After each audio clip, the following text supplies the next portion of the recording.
costume. As you can see, I don't know if whoever hasn't seen or has seen Wicked before, the costume now is about 10 times bigger. We have a joke here, every time you get a new costume, everyone's like, oh, you're getting a new costume. You're like, oh God, how big is it going to be? You know, because it's always a lot, much more big, heavy, brighter, shinier, what have you.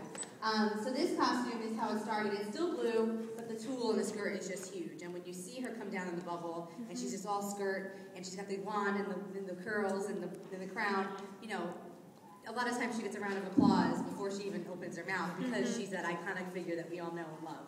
So that's just an example of what the costumes, you know, can do for a show and get character, get you as an audience member really engaged in what we're trying to give you. On the other hand, there's a lot of costumes that haven't evolved. That costume over there is an original costume from the San Francisco out-of-town tryout. So that was an original sketch that we got the first day of rehearsal. First day of rehearsal, you know, a lot of the day is just people showing what the costumes are going to look like, what the set's going to look like. Jared will talk about that more later, but this is an original design from that first day. Nothing has changed in this costume other than maybe a fabric choice. But the beading is all handcrafted. This is also all hand done, and the timing, I mean, there's so much detail that you don't really get to see from the audience, but if it wasn't there, you would definitely tell, you know, because it's just so beautiful. Every detail is finished. There's about 7 layers of tulle underneath her skirt, and just in case, you know, she has to turn or whatever, you want to be able to see that every detail is finished to perfection. This hat is also an original design, and Jared will talk more about the wigs and the masks and such. But this is all done by, this hat will fit just this actress's head. It won't fit anybody else's head. They may have to rig it if they have to put it on somebody else, another swing or whatever. But basically, it's just, and this is also handcrafted, all the hats are. In the show, we have, as ensemble members, we have things called quick changes. And a quick change is exactly what it sounds like. You know, in my track, in my part, I have 3 quick changes in the first 5 minutes of the show.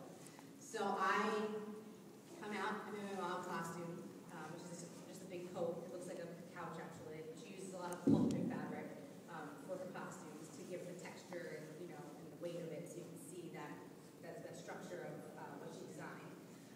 And then I run off stage after 30 seconds. I put on my other costume. I meet my dresser, and the women ensemble has 3 dressers, which means we have 3 women that take care of them throughout the show in their costumes, make sure the changes are all set. They also are here during the week, you know, fixing costumes and if there's anything wrong, or, you know, they have day work as well, so they have to do other things as well as just dress ups. But they're the ones in charge of where everything goes to make sure all of our changes go smoothly. So from that change, I meet my hair person who changes my wig, and I also meet my dresser. I take my costume off, I put my other dress on. This is not so fast. I go out, I give birth to Elphaba. I run off stage, high five grown-up Elphaba, go run, and then I literally, this is the crazy part, I take my costume off, the wig comes off, my new wig comes on, I dive into my costume, my right foot has to go on my shoe, everything's choreographed down to the second, and as a swing, as an understudy for my part, they have to do exactly what I do for the show, so they have to know exactly how I change. On stage, they have to know, and off stage, they have to know just as much, just to make sure that everyone gets right on target. And a lot of times, during these changes, a lot of the actors are singing, looking at TV screens with the monitor, they're called monitors, with our conductor on it to make sure we're all singing together. So they're changing and they're singing at the same time. So that's just kind of an idea of how, you know, from the beginning of pre-production to the costumes, all the way through until performance,